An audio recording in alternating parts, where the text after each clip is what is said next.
Hi hello welcome to post 360. నేను మీ మురళి రాపల్లి. నేను ఎంతకాలం సినిమాల్లో, సీరియల్స్ లో, లేకపోతే డ్రామాలు, స్టేజ్ల పైన సురభి నాటకాల్లోనే ఆర్టిస్టులు ఉంటారు, మహానటులు ఉంటారు అనేసి అనుకునేవాడిని. నేను ఆ ఆలోచనని విత్డ్రా చేసుకున్నాను. అసలు నా ఆలోచనే తప్పని నేను నమ్ముతున్నా. సమాజంలో మనం జీవిస్తున్నాము. అనేక మంది ఆర్టిస్టులు మన కళ్ళ ముందు రోజు పెర్ఫార్మెన్స్లు ఇస్తూనే ఉంటారు. కానీ ఇక్కడ ఒక ప్రముఖమైన వ్యక్తి ఆవిడ హోదాకి మించి పెర్ఫార్మెన్స్ ఇస్తుంటే నేను తట్టుకోలేకపోతున్నాను.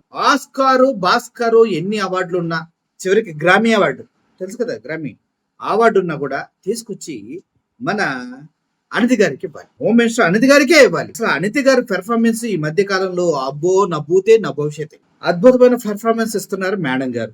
ఇలా అంటున్నాను తప్పుగా అనుకోకండి మేడం, ఇది take it as a compliment. ఎందుకంటే మీ పెర్ఫార్మెన్స్ చూసిన తర్వాత నాకేమనిపిస్తుందంటే మీరు కరెక్ట్ గానే మీ రూట్ లో మీరు వెళ్తున్నారని అనిపిస్తుంది. ఉన్నటువంటి టీవీ5 శివ ఎవరు వచ్చారండి, సారీ మేడం, మన టీవీ ఛానల్ కాబట్టి నాకు ఫోన్ ఇస్తారు, దాన్ని తప్పుగా తీసుకోకండి. ఎప్పుడో మళ్ళీ మూర్తి వస్తాడండి, వదిలేండి, మా ఒరిజినల్ తోటి వెళ్దాం మేడం. ఇప్పుడు మేడం గారు గతంలో కందుకూరులో తెలుసు కదా, కందుకూరు తెలుసు కదా మీకు, ప్రకాశం డిస్ట్రిక్ట్ దగ్గరలో ఉంటుంది కందుకూరు అండి. కందుకూరులో ఆ రోడ్లన్నీ నేను చూసా, ఎక్కడ ఏం జరిగింది, ఎలా యాక్సిడెంట్ అయింది అనేది నేను వెళ్ళి పర్సనల్ గా ఆ ప్లేస్ అంతా చూసి వచ్చా. ఆ కందుకూరులో యాక్సిడెంట్ జరిగి 8 మంది చనిపోయారు. ఏమైందో తెలుసా? ఎంత ఉంటుంది రోడ్డు, ఇంత కొత్తగా రోడ్డు ఉంటుంది. ఇటు డ్రైనేజీ, ఇటు మొత్తం డ్రైనేజ్ వెళ్తూ ఉంటారు. ఇంటెలిజెన్స్ విభాగాలన్నీ చెక్ చేసి ఆ రూట్ ఓకే అని ఖరారు చేస్తే ఆ రోడ్ నుంచి వెళ్తూ ఉండగా దుర్ఘటన జరిగి 8 మంది చంద్రబాబు నాయుడు గారి చేతిలో చచ్చిపోయారు. ఇలాగే చెప్పాలి, మన అనితి గారికి ఎలా చెప్తేనే అర్థమైంది. చంద్రబాబు నాయుడు గారి పాదం మోపిన కందుకూరులో ఆయన మీటింగ్ జరుగుతూ ఉండగా 8 మంది దురదృష్టం శాత్తు మరణించారు. అప్పుడు మేడం గారు మంచి పెర్ఫార్మెన్స్ ఇచ్చారు. ఆ పెర్ఫార్మెన్స్ కనుక మీరు చూస్తే ఇది కదా ఇది శబాష్ అంటారు. ఆ తర్వాత నిన్న జగన్మోహన్ రెడ్డి గారి కాన్వాయ్ కింద ఒక వ్యక్తి పడ్డాడంటూ వార్తలు వస్తున్న క్రమంలో మేడం గారు మళ్ళీ ఆ పెర్ఫార్మెన్స్ రిపీట్ చేశారు, దానికి మించి ఇచ్చారు. అది కనుక మీరు చూసినట్లయితే సింపుల్ గా ఆవాక్ హైకోర్టులు తేలేసి ఎంత మహానటిన తెలుగు ఇండస్ట్రీ మిస్ అయింది అని ఫీల్ అవుతూ ఉంటారు. మేడం మీలాంటి పెర్ఫార్మర్ కావాలి మాకు. ఓ డైలాగ్ ఉంటుంది, ఒక వర్గానికి మీరు ఇన్స్పిరేషన్ సార్, ఏమీ చేయకుండా కూడా అన్ని చేసామని చెప్పడంలో మీరు గ్రేట్ అంటాడు కదా, ఆ వర్గంలో మేడం గారు చేరారేమో ఒకసారి ఆలోచించు. ఏది పడితే అది మొత్తం మాట్లాడతాం. మేము ఇంచు చెక్ చేసాం, ఎక్కడ సింహాచలం టెంపుల్లో ఇంచు చెక్ చేసాం. 5 ఎమ్మెల్యేలు ఎందుకున్నాం మేము, అంతా చెక్ చేసామా అగ్ని అన్నారు. ఎవరికి గోడ కూలి 8 మంది చనిపోతే అక్కడ గోడ ఉంది, ఆ గోడ అక్కడే ఉంది. ఎక్కడుంది గోడ? మనుషుల మీద ఉంది. 8 మంది మళ్ళీ ఎమ్మెల్యేలు, ఎంపీలు వెళ్ళి మేడం గారు అప్పుడుకోరా అలాగే చెప్పారు, అద్భుతంగా చెక్ చేసామని చివరికి తుస్సైంది.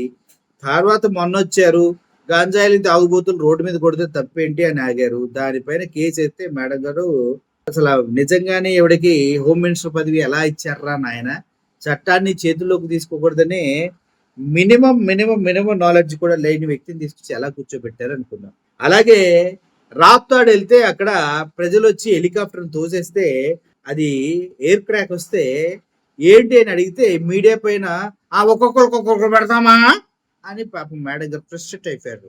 ఆ ఫ్రస్ట్రేషన్ లో అలాగే లేచి సెల్ఫ్ అయ్యారు కూడా. అటువంటి మేడం గారు ఇప్పుడు సీతా గీత అన్నట్టుగా ఒక వీడియో భలే చేశారు, ఎవరు ఎడిటింగ్, అది మీకు చూపిస్తా. అది చచ్చోడిని భలే అంటది. అక్కడ జరిగిన తొక్కిసలాట్లో 8 మంది మా కుటుంబ సభ్యులు ప్రాణాలు కోల్పోవటం, దానికి నిజంగా మేమందరం కూడా ఒక షాక్ గురయ్యాం. ఒక పక్క నుంచి ఆలోచన చేస్తూ ఉంటే ఏంటి రాజకీయాలు ఇంత దిగజారిపోయా అనిపిస్తుంటుంది. ఒక ప్రతిపక్ష నాయకుడు మీటింగ్కి జనాలు ఎంతమంది వస్తున్నారన్న సంగతి ఇంటెలిజెన్స్ రిపోర్ట్ తెలీదా?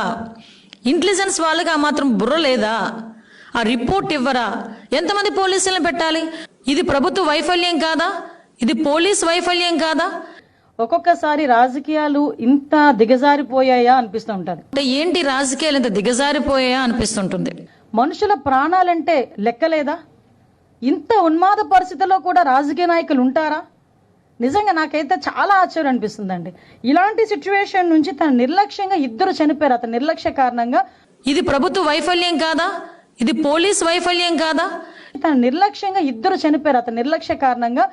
ఎందుకంటే ఒక కుటుంబం అల్లాడిపోయి వ్యక్తిని కోల్పోయి చనిపోయి బాధలో ఉంటే దాన్ని కూడా రాజకీయం చేయడానికి రాబందుల్లాగా శవాల మీద పేలాలు ఏలుకునేటట్టుగా.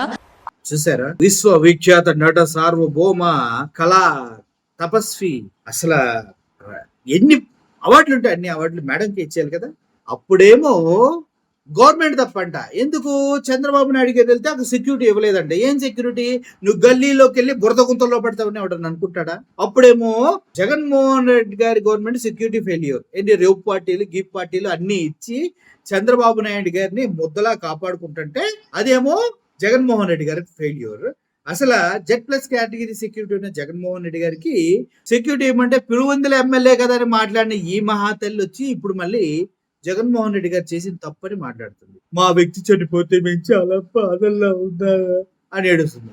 మరి ఇక్కడ చనిపోయింది జగన్మోహన్ రెడ్డి గారి ఫ్యామిలీ కాదా? వాళ్ళ బాధల్లో లేరా? ఉన్న పలంగా వెళ్ళి కుటుంబానికి అండగా నిలిచారు, ఫైనాన్షియల్ గా కూడా అండగా నిలిచారు. మీ చంద్రబాబు నాయుడు గారు ఎవరికైనా డబ్బులు ఇచ్చాడా? నిలిచాడా? లేదు కదా.